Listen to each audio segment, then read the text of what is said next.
ஓம் ஓம் ஓம். கார்த்திகை பௌர்ணமியை முன்னிட்டு அன்னை ஸ்ரீ சீதா பிராட்டியார் ஆலயத்தில திருவிளக்கு வழிபாடு ஏற்பாடு செய்யப்பட்டிருந்தது. 9 விளக்குகள் ஒளிர்ந்தன. அவற்றை தரிசிக்கிறீர்கள்.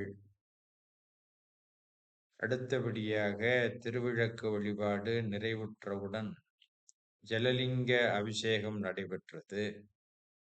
ஆலயத்தில ஜலசமாதி அடைந்த சித்தர்களுடைய சூட்சுமங்களை ஐக்கியப்படுத்தி ஜலசமாதி ஏற்பாடு செய்திருக்கிறோம்.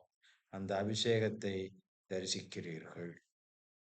ஓம் ஓம்